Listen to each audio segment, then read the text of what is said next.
Hi, hello, sweet lovely people. You like that little hi? Oh my goodness. That was the fakest shit if I ever did hear. So, right now I am just going to make an illegal U-turn. Because it's like, there's a barricade right where I turn off from my buddy's house and I have to do this big long loop around, and it's like, no, I don't got time for that. I just want to go. Like, come on. So, we went and had such a beautiful last lunch date, and it was so good. I felt so good. We go to, there's this place that we call the Vegetable Restaurant. It's kind of an ongoing joke, but we both worked there at one point, and it's so good. Almost everything is vegan. You can get things with teriyaki chicken added, but for the most part, it's vegan, gluten-free, obviously dairy-free because it's vegan. Oh, excuse me. And I got this beautiful pad thai with a peanut sauce and fucking cashew cheese, but like you couldn't even taste the cheese. I could not be vegan simply to give up the cheese. Like, that is, weak point. It said on there vegan brie, and I just wanted to get it to try it, but I didn't because it was like, no. We're not going to do that. But I really, really thought about it. And I do like eating vegan. I enjoy it, but it's something that I have a difficult time with because sauces, I believe, are so important when you're being a vegan, so that things are kind of flavored. They're spiced, you know? You're not just gonna salt and pepper everything, because salt and pepper doesn't work the same on vegetables. All right, come on, mama, push us through. There's a Domino's guy in front of me, and I know he's just thinking the same thing when the yellow light's there, like, come on, we're going through. So yeah, fuck though. Like, if I really committed to it, I think I would go vegan for a month just to try it and play around, dabble, do all that kind of stuff. And I've said to so many people, like, if I lived on my own, I would be probably 72% vegan, you know? And I know that doesn't really count. It's like, Jessica, like, come on, like, don't even. But it's like, I already eat yogurt that's not. I wouldn't buy meat as often because I don't prefer to cook meat, because I don't cook it to a standard that is up to par. It's not my favorite to cook, so I just choose not to. But when I'm living with someone or I'm eating dinner with a family, if this is what I feel about it.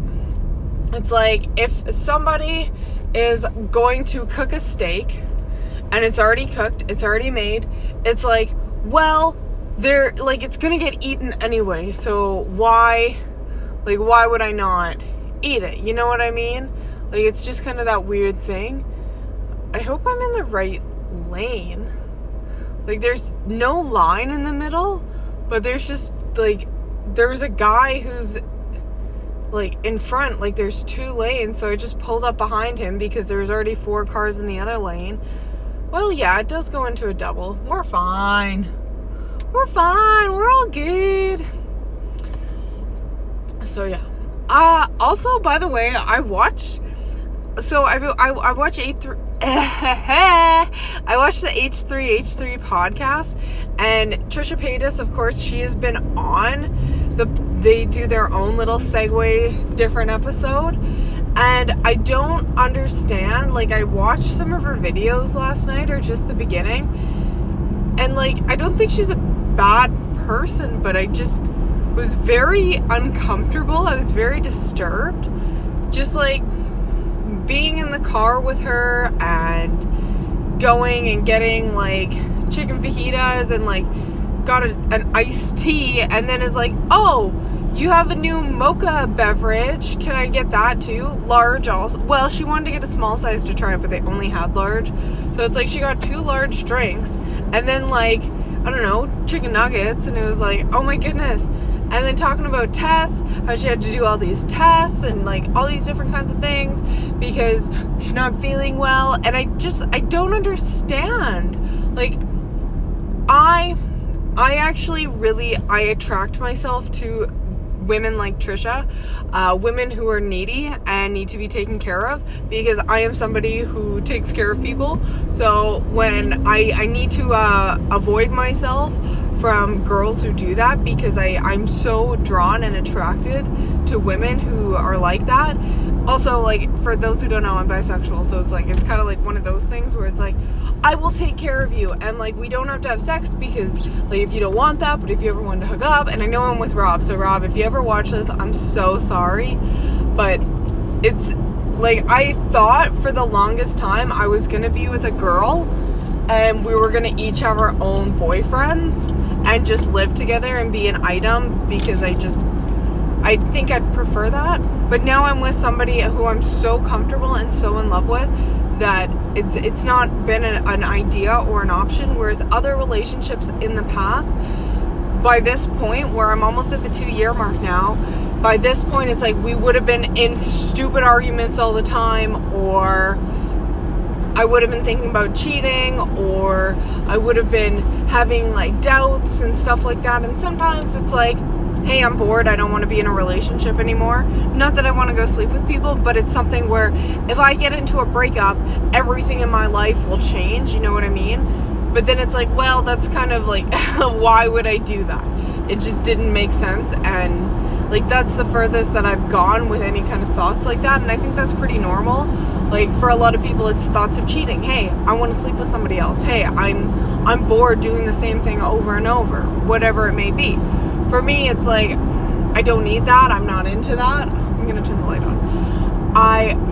I'm so content and I'm so happy in the relationship that Rob and I are in, and there's not a lot of things that I think we would change that we won't learn over time. We're in a really good position right now where we have time to learn and grow and adapt to one another. Like, I think the biggest things that we kind of argue about is maybe, I don't know, spending too much time together. Like, I like being with him all the time. I do like that. And it's like, not like, hey, we're doing the same activity all the time, but I like having somebody in the home. I like having that closeness, that, hey, you're playing music, hey, I'm painting, we're in the same home doing. I like that comfort of somebody else being there, because if somebody else isn't there, I'm listening to podcasts, I'm listening to garbage that isn't getting me anywhere. And it's a really comforting thing to have somebody else there. And I think living together, it actually makes me more thoughtful with what I do in my day-to-day life. And I do love, like, when Rob was working, I loved trying to have the house clean and maybe making something to eat, or depending on what we talked about for dinner, and, you know, just stuff like that, and having a snack for him when he got off work, because usually he'd work at 8 and then get off at 4, 8 to 4, sounds about right, or 8 to 3, no, 8 to 4. And it was just, you know, I love that. I love having like a smoothie ready for the two of us, a nice protein smoothie ready for when he got off work, and we could have smoothie. And at the time we were smoking cigarettes, and I love that. And when we are more into our relationship, like, I can't wait to make a tomato soup, and when he gets home, it's like, hey, can you help me make the bread, because you're better at baking than I am. So he helps me make the bread when he is ready, and we can have tomato soup and bread and just feel so warm and happy and comforted in each other's company. And I think like, most of the guys that I've been with never appreciated stuff like that. Like, I was in a few relationships where I do things that it's like, hey, like what you'd call housewife stuff, and it's like, some people, like, just, the dudes weren't into it, and sometimes I was officially dating, other times I wasn't, so I was just trying too hard, I guess. And it's like, hey, like, we're just having sex, you don't need to clean my house and make food. But I do it anyway, because I just enjoyed doing that, right? But then, like, going back to like someone like Trisha is like someone who's so needy, but now I guess I'm blessed to have a child because they're gonna be fucking needy, and it's gonna be like, hey baby, I'm gonna make you some food, here's your yam, and feed them a little yam spoonful. I'm really excited to be a mom. It'll grow me up, it'll mature me in ways that I didn't know needed to happen. And I'm so excited for that. And even the way that I speak is going to change as well. And I'm really excited for that also. When Dave and I went to lunch today, he's like, Jess, like, I just had to clench there because I knew you were going to drop an F-bomb. And whenever we go out and I got a really bad burp there. Whenever we go out, you just drop an F-bomb and everybody stares. Oops. I can't help it. It's just part of my language, and it's like, like fuck, man, you know, like sometimes it just comes out. I can't help it. But anyways, I am going to meet my mom. We gotta load up the car and get some things together. Ooh, I could go for a nice bubbly tea, like a bubbly hibiscus tea with a little splash of peach. Yeah, that'd be good. Okay, babes. I love you. Babes. Okay, I love y'all so much. Thank you for listening. If you listen this long, and I hope you have a wonderful day wherever you are in the world. Enjoy, and we'll see y'all soon. Bye.